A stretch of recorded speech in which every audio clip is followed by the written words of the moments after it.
Alors aujourd'hui les gars, je vais vous expliquer une stratégie de pari spécifique que vous pouvez utiliser lorsque vous pariez sur une équipe qui doit gagner ou faire un match nul tout en marquant moins de 1,5 bits. Vous allez voir avec moi, c'est beaucoup plus simple à comprendre qu'il y paraît et surtout avec des exemples concrets que je vais vous présenter dans cette vidéo. L'option en question, c'est l'option que vous voyez sur l'écran de votre téléphone. Donc c'est l'option que nous allons explorer aujourd'hui et c'est ça que nous allons vraiment étudier et tout. Vous allez comprendre avec moi que n'importe qui a un cerveau et surtout normal, peut se faire de l'argent en utilisant cette option. Croyez-moi, c'est une chose que j'utilise au quotidien et qui me fait énormément gagner. Mais bien avant cela, voici les 3 points sur lesquels nous allons vraiment nous concentrer. Premier point, nous allons analyser les tendances de but. Tout d'abord, pour bien choisir le match sur lequel nous allons parier, vous devez analyser les tendances de but. Je sais peut-être que vous n'avez pas compris. Je vais vous donner un petit exemple. Imaginez que vous avez deux enfants qui jouent à cache-cache. L'un des enfants est très bon pour se cacher. En tout cas, très bon pour se cacher. Il est difficile à trouver. Donc, si vous voyez de quoi je parle. Et l'autre enfant n'est pas très rapide pour chercher. Du coup, leur jeu de cache-cache dure longtemps sans que beaucoup de cachettes soient découvertes. Dans le monde du football, cela signifie qu'il y a peu de buts. Peut-être vous n'avez pas compris. Je vais vous donner un petit exemple. Pour vos paris, recherchez des matchs où les deux équipes jouent souvent comme ces enfants. C'est-à-dire des matchs qui restent serrés avec peu de buts.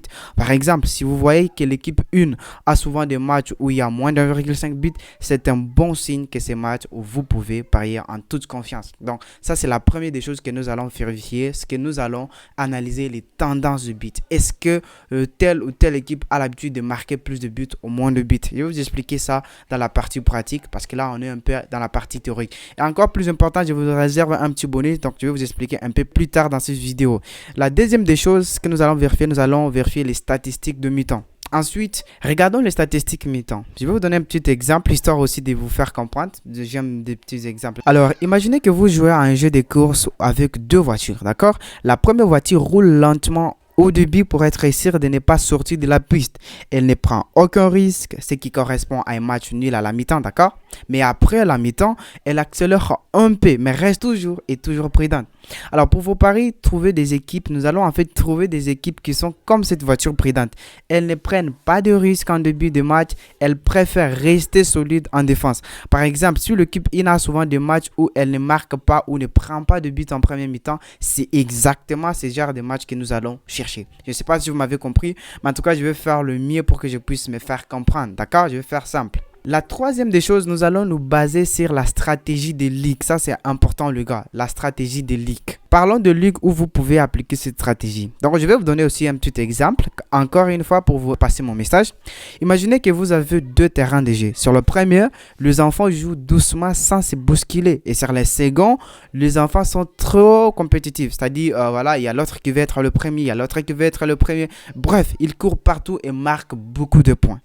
Alors, pour le pari sportif, vous devez choisir des matchs qui se déroulent sur le premier terrain, là où les enfants jouent calmement, tranquillement.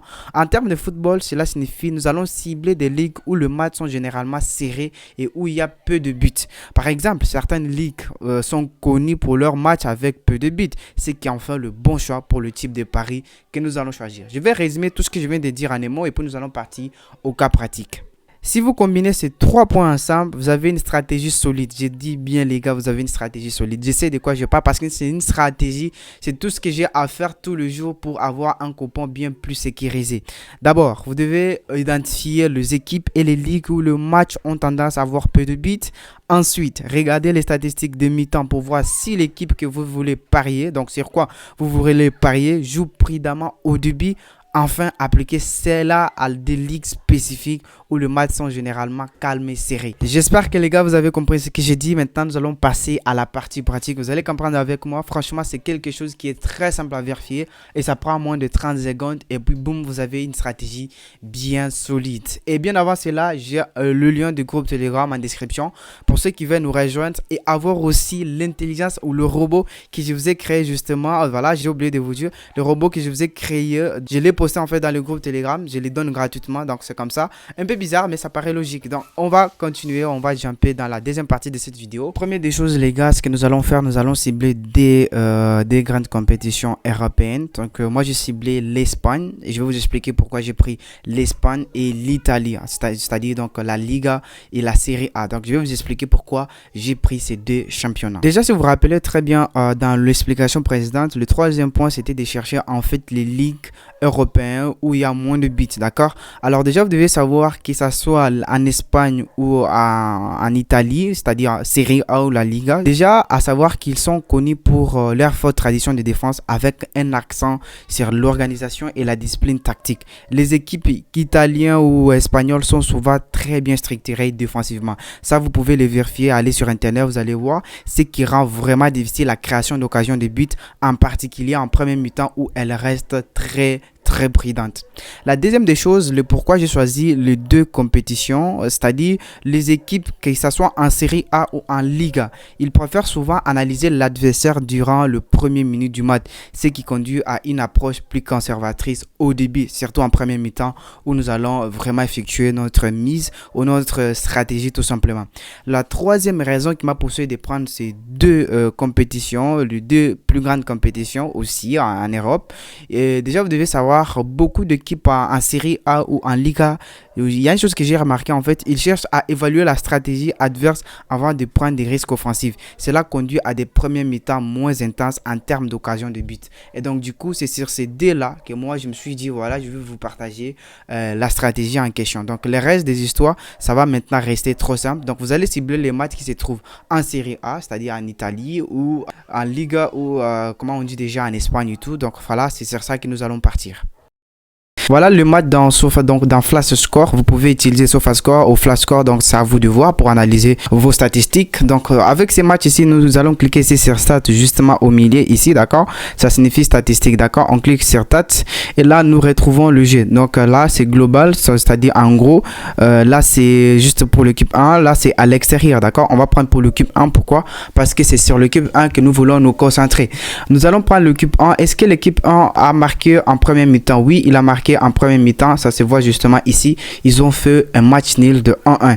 Avec notre option, ça pourrait déjà passer. Pourquoi? Parce que l'option en question veut justement dire soit l'équipe 1 va gagner, soit l'équipe 1 va faire un match nul. Et la seule condition, c'est qu'il doit faire au moins un total de moins 1,5 but, justement l'équipe 1, d'accord? Moins 1,5 but, c'est ça la condition. Il ne doit pas faire plus de 1,5 but. S'il y a 0-0, d'accord, c'est bon, c'est passé. S'il y a 1-1, c'est passé. S'il y a 1-0, c'est passé. Mais au cas où l'équipe 1 pourrait marquer par exemple 2-0, voilà, là tu comprends justement que c'est perdu. Pourquoi? Parce que l'équipe 1 n'a pas respecté la deuxième condition de moins de 1,5 but. Bref, j'espère que vous avez compris. On va vérifier deuxième match. Regardez ici, voilà un très bon exemple ici. Donc du coup c'était perdant. Pourquoi? Parce que l'équipe 1 n'a pas vraiment respecté la deuxième condition, celle de marquer moins de 1,5 but.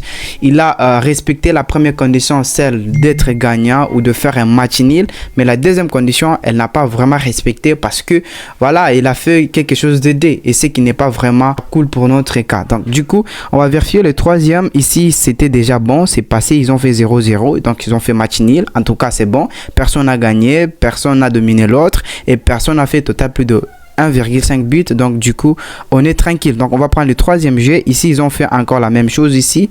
Donc si on avait misé sur ces matchs, on pourrait encore gagner. Voilà les gars, j'étais en train de dire on va vérifier les derniers matchs, justement celui-là. Donc là aussi ça s'est très bien passé, comme vous pouvez voir. Personne n'a dominé l'autre, encore comme je vous ai dit, et l'autre aussi ça s'est bien passé en premier mi-temps, personne n'a dominé l'autre. Donc du coup cette stratégie elle est parfaitement celle que vous devez utiliser, et surtout avec les matchs des différentes compétitions. Première Ligue, ne touchez pas. Liga, Première Ligue, ne touchez pas. Bundesliga, ne pensez même pas à utiliser cette option parce que là c'est mort. Bundesliga, c'est je dirais pour moi c'est une compétition où il marque énormément de buts, donc ne touchez pas à ça. Mais vous pouvez utiliser cette stratégie en se basant sur la Serie A, en se basant sur la Liga, c'est-à-dire en Espagne et en Italie. Donc comme je vous ai expliqué précédemment, ce sont les plus fortes raisons que moi personnellement qui me poussent à choisir ces deux championnats. Et pour ceux qui n'ont pas de de CoinTextBet, Betwina ou 88star, le code promo que j'utilise actuellement. Le code promo qui sécurise mon compte, c'est TX60. Faites vos inscriptions avec ces codes promo et on se retrouve dans le groupe Telegram pour plein de pronostics. Peace.